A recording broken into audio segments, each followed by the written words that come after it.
Now here is a article. I don't know if I've ever read anything from this website or discussed it. Just doesn't ring a bell, but posted May 25th. Okay, so it's pretty new.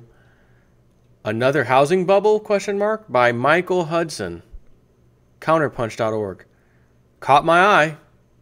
Started to read it. Started to read a lot of it. Said, yeah, at least I'm not the only one out there who can, put one and one together. There be some problems here, okay? He says, and I think he's got someone in here who they're kind of, one guy's, maybe like an interview where he's asking something and then so-and-so responds this and that kind of a thing. Charmini Perry's, and then what is this? Michael Hudson. Yeah, okay. And they say, just prior to the economic collapse of 07 and 08, there were several economic indicators which could have given us a clue of the impending disaster. If we look at the economic situation today in the U.S., we find many of these very same indicators. And if you've been a subscriber of mine for any length of time, I've been hitting you left and right with such indicators to let us all know, boy, this is a repeat of 08, it looks like, doesn't it? And that's why it's going to probably end, not even probably, it's got to end the same way.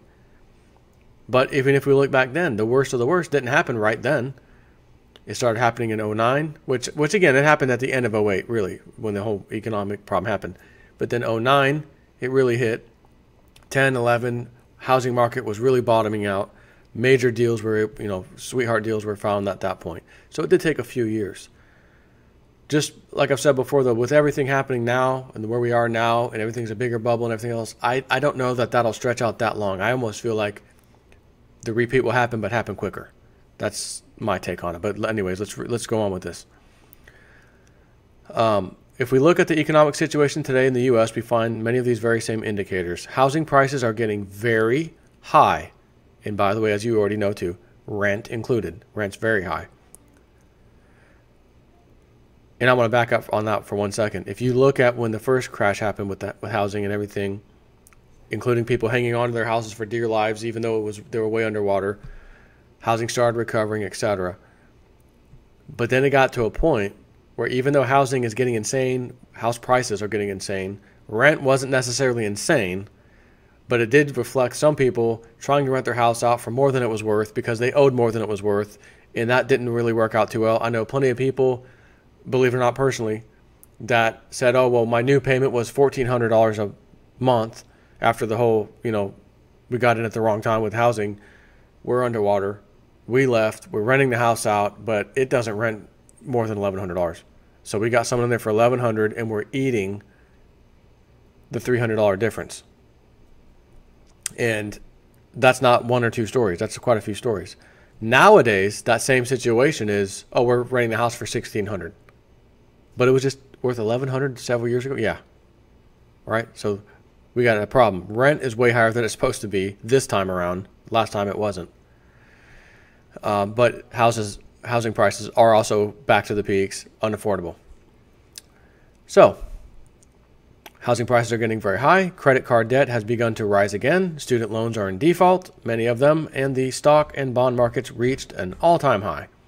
Are we actually in another housing bubble just 9 years later?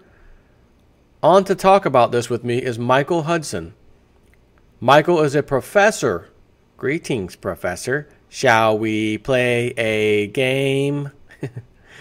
How about economics at the let me stop. Michael is a professor of economics at the University of Mississippi. Mississippi. J-Snip. Start over. Michael is a professor of economics at the University of Mississippi? No, Missouri, Kansas City. He is the author of The Bubble and Beyond and Finance, Capitalism, and Its Discontent, Killing the Host, How Financial Parasites and Debt Bondage Destroy the Global Economy. This guy sounds like he's right up my alley with his books. His latest book is J is for Junk Economics. I'm liking this guy more by the second. Another realist. My kind of guy. Michael, about 10 million families lost their homes in the 2007 and 8 crash, and many of these homes were bought by hedge funds, such as the ones organized by Blackstone, let's say. The hedge funds didn't really resell the housing that they bought, but rather hung on to them and rented them instead. Are you starting to see why the rents went up this time? But let's really start off with the indicators that you had highlighted for me in an email, saying we might already be there in terms of another crisis. Give us the essence of what those indicators are and why you predict that. So Michael Hudson says, many of the indicators may be the same, but the character of the crisis is very different now from what it was in 2008. You mentioned, for instance, that real estate prices now age exceed their early 2008 levels. All that's true, but as you just pointed out, 10 million people have already lost their homes. That's what economists call housing moving from weak hands into strong hands. And they applaud that because instead of poor families, minorities, African Americans, and Hispanics buying homes that are way beyond their ability to pay the mortgage on, these houses have already been lost or foreclosed on, and BlackRock and other hedge funds bought them. They bought them for all cash, no mortgage. And they got them at depressed prices, of course.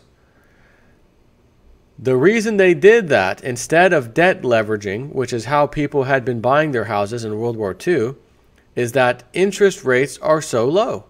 The Fed was plunging at zero interest rate policy in order to try to reinflate a bubble. But with these low interest rates, Blackstone and other hedge funds, Wall Street, could make more money renting out these properties that they could by actually selling them or speculating. So they could make more renting them than by selling or speculating, or that they could more than they could actually make selling them or speculating, or that they could make in the bond market. The effect is very interesting. Leading up to 2008, rents were actually going down. The more real estate prices were going up, the lower rents were falling, because 17% of the market was by flippers, by speculators who borrowed to buy a home or apartment. They thought, okay, we're going to buy a condo, we're going to buy a house, or we're going to wait for the price to be inflated, after they do that. They all were desperate to find somebody to live in these apartments, to at least help cover the interest expense of buying these things. The result was that rents fell. Right now, it's the opposite. Rents are going way up because there's much less property available either to buy or to rent. People can't afford to qualify for the bank loan, so they can't afford to buy housing, and they can't find rental apartments because these have been monopolized, maybe 20% in some areas, by the hedge funds and Blackstone and other people. Now, I need to comment on this piece. He says, rents are going, which I'm repeating what I just said, rents are going way up because there's much less property available either to buy or to rent. Now, hold on. I don't buy that fully. I've showed you the Zillow screenshots, and you can do it yourself. Red dots, for sale by a person, a company, etc. There's no foreclosure, nothing. It's a legit sell. The blue dots, foreclosure, pre-foreclosure, auction, etc. They are littering the map. Even if you turn off the foreclosure stuff and just focus on the red dots, there is crap for sale everywhere. Everywhere. So that I just have one little problem with that statement. But the next statement, he clarifies, with what I just said. Ready? People can't afford to qualify for the bank loan, so they can't afford to buy the housing that I'm telling you is available, and they can't find rental apartments because they've been monopolized, maybe 20% in some areas, by the hedge funds and Blackstone and other people. Right, so not only did these 10 million people lose their houses because they couldn't afford to pay for them anymore, but now they have to go back and rent, as I've told you a bunch of times, from these people. Again, Wall Street again wins, bought up all the stuff, and now instead of the people owning the house making a payment they really couldn't afford, now they're struggling deeply because they really super duper duper duper can't afford to pay it. They can't afford to pay the rent because it's higher than what they were paying even when their house was at an outrageous high price, and they couldn't afford it then. which now makes sense to me why Obama took $500 billion, $500 billion, and stole it out of here and here and here. And now that, what's his name, the black guy that was running for president, doctor, whatever, he's now in charge of housing department. We've uncovered $500 billion was funneled into this to help, not all of it, but a big percentage of it, because I read you the percentages, help low-income families get into houses in nicer areas out of the ghetto, and we're going to subsidize them. They're going to pay $300, $400 a month. We're going to pay the remaining $1,000, $1,100, $1,200 a month to get them to the $1,500, $1,600, $1,700 a month asking prices.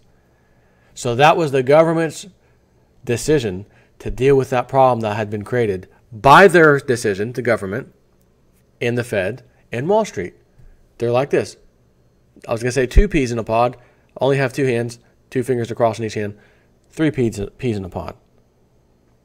So rather than let that come out, let's subsidize the poorer people. Anyone who can afford these insane prices, screw them. Let them work paycheck to paycheck just to pay their damn mortgage or rent. But at least they're doing it, so we don't have to subsidize them. And while you're crying and screaming about how you have no money to do anything anymore, this middle-class American dream isn't working for you, you're just barely scraping by to pay your bills and live in a decent house, we're going to put riffraff right next to you that we're subsidizing, who's going to drive you effing crazy. I got to do it. Oh! Hulk Hogan, this one's for you. I am a real American. Fight for the rights of every man. Fight for the rights. Fight for the rights. Whose rights? Wall Street's rights, you moron. Wall Street's rights. Not you, not me. What am I talking about? Now that I'm done with that little very educational rant, let me continue.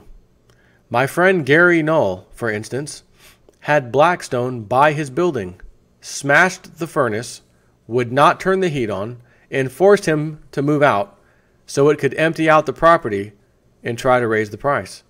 That is on commercial real estate. So these guys are really putting the class war back in business. Housing prices are going up in Canada and Australia, but again, it's not so much a bubble like it was before. The financial structure has shifted, largely because it's being bought with very wealthy absentee owners instead of by the population, local population as a whole. So the rate of home ownership in America has fallen by about 6 percentage points. That's about 10% of the housing population. So you're having housing way beyond the ability of most Americans and Canadians and Australians to afford, and beyond what banks are going to lend to buy a house. The higher these prices get, the more the bank's really going to have to start looking into, can this person really afford this? Because now we have to lend out more money than we normally would. And we want to make sure we get that back. So, right, they're saying, at least in America, they're tighter standards these days. Now, in Canada, as you heard from that Home Capital Group, whatever the hell it was, they're 42 or 47, whatever the hell it was, 49 third-party people that bring them the mortgages that do the due diligence weren't doing the due diligence, and we're sending everybody and their mother, you're approved, you're approved, you're approved. And I said, I wonder if any of that was going on in America. Hopefully not, but, it's all connected. They're doing it there. Trust me, they're doing it here. And trust me, they're doing it in Australia. Why? Because they got to sell them loans. I need my commission. I need my paycheck. Everybody's approved. Have a nice day. But I will say in America, from what I've gathered talking to people, things do appear to be tightened up over here on that. They don't just push them through. So let's continue. So Charmaine asks him, he says, all right, how does this benefit those holding the property, like hedge fund owners? Michael replies, they can make a large return renting it out. They can make 5, 10, 15%. That's much more money than they can make in the bond market, and it's much more secure money than they can make in the stock market, because stock prices may go down and corporate sales may go down as the economy shrinks, but people are desperate to have housing. It's the one thing they absolutely need. So rents are now rising as a percent of the American budget. They're 40%, to 50% of income in places like New York City, San Francisco, the high rent areas of the country. They're taking up 40 to 50% of a person's check, when it should be, they like to see around a third. Quarter's better, but they like to see no more than a third.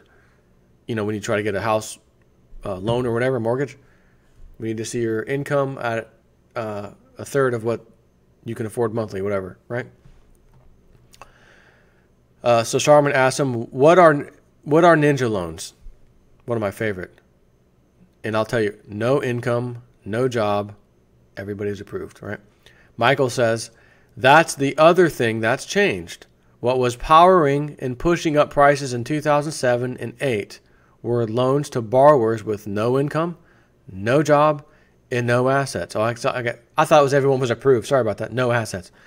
As Bill Black has explained, these are largely fraudulent loans. The frauds were the banks. The frauds were the mortgage companies that just faked the incomes of the buyers and would lend for almost the entire mortgage, which is what happened recently in Canada I was telling you about. Now we only have one kind of ninja left, and those are students, he says. Student loans have been the most rapidly growing loans in the country. They're now about 1.3 trillion, more than credit card loans, more than most other kinds of loans. Everybody knows that students are not able to earn enough to repay them because default rates on student loans are going way up. They're not going up on mortgages. They're falling on mortgages, home mortgages, but they're rising on student loans. But the banks knew that they couldn't pay, and the government knew that they couldn't pay. So the government made a sweetheart deal with the banks. They said, you can make all the loans to students you want. You can lend them as much money for an education, even for junk education, junk colleges, or for-profit colleges like, Trump's college.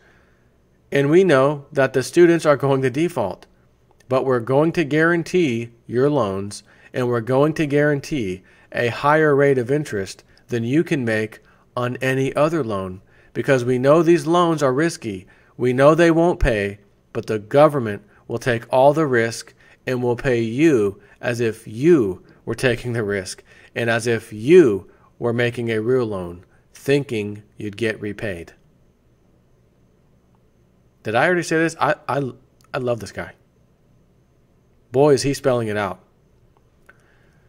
The whole student loan scandal is corrupt. It shows the degree to which the universities and the government loan system have been taken over by banks writing the loans to give themselves a free ride at public expense.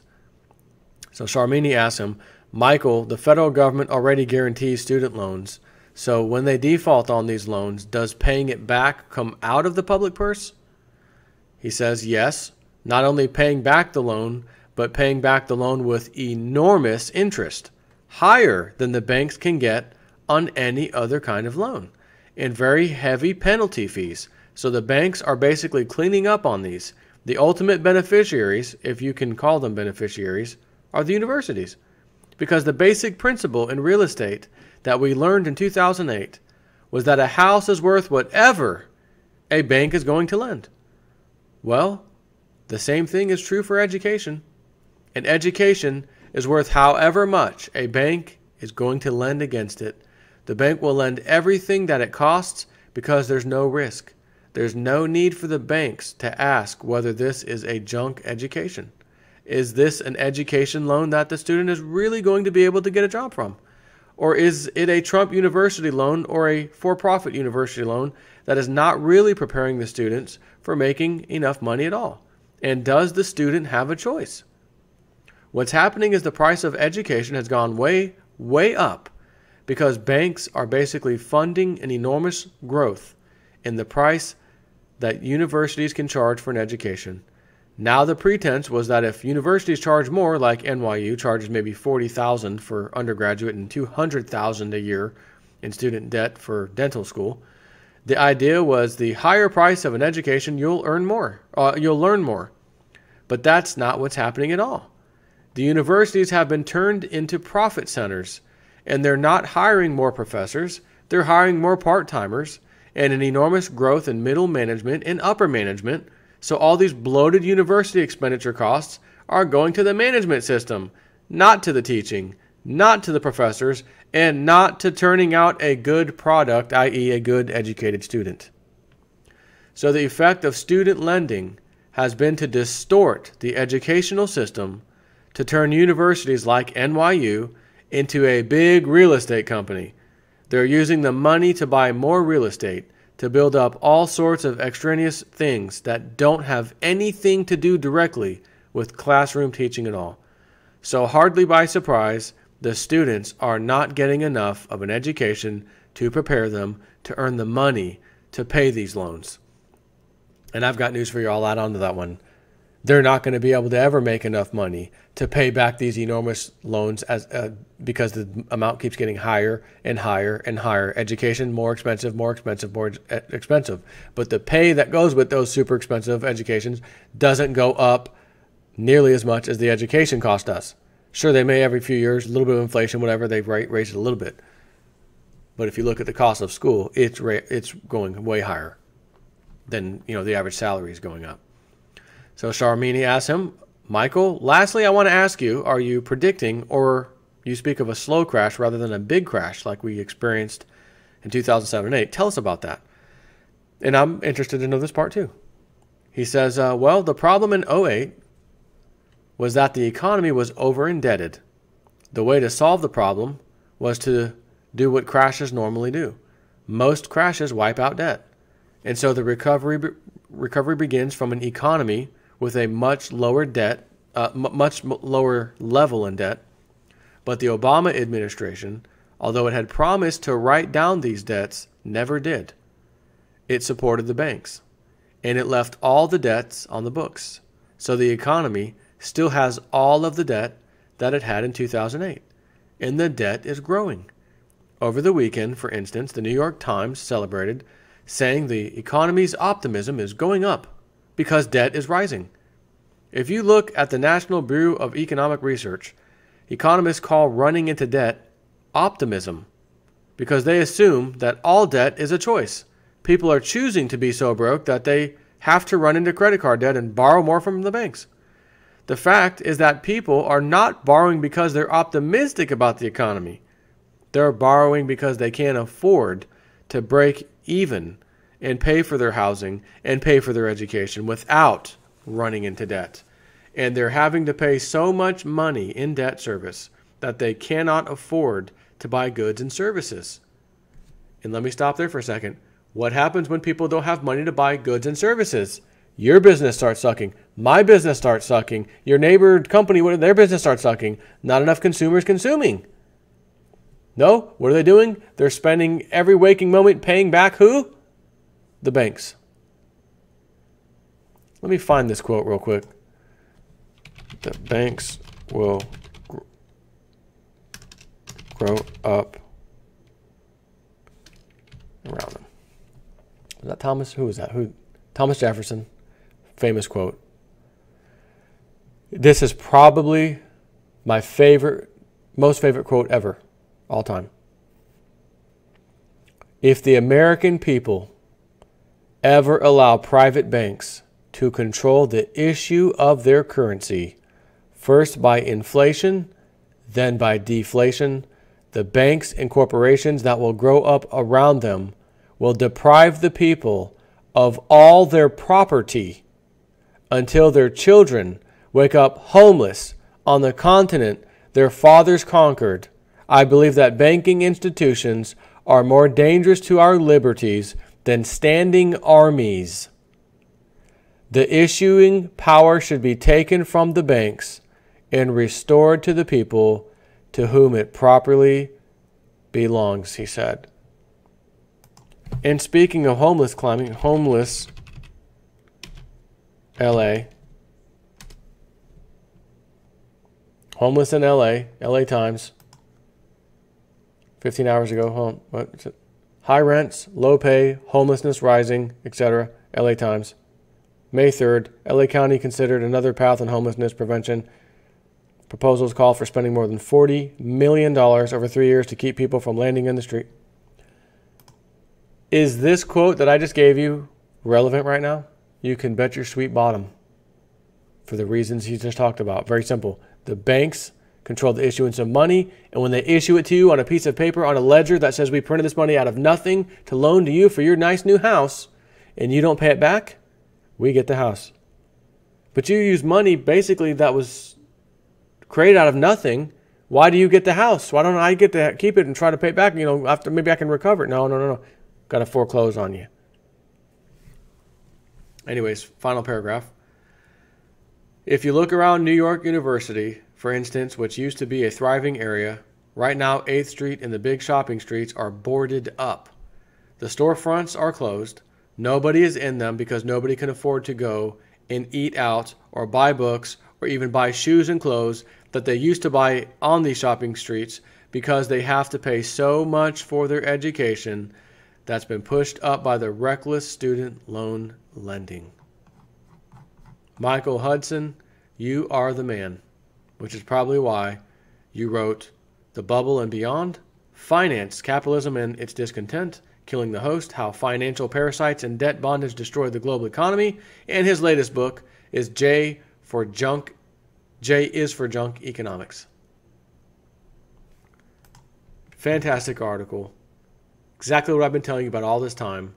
And this guy, compared to me, I think he might know a thing or two more. So I give him the utmost respect, is what I'm trying to say. And he's saying it. He sees it for the same reasons. Again, the thermometer gauges everywhere are saying the same thing. But now our debt lords, the banksters, are owning a bunch of property. And rather than playing in the stock market and all these other things, they're now playing, what do you call it? Tenant, landlord. They're now the landlord. And like everything else, we got to raise rent.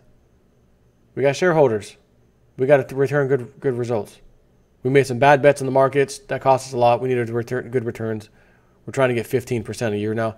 We need you schmucks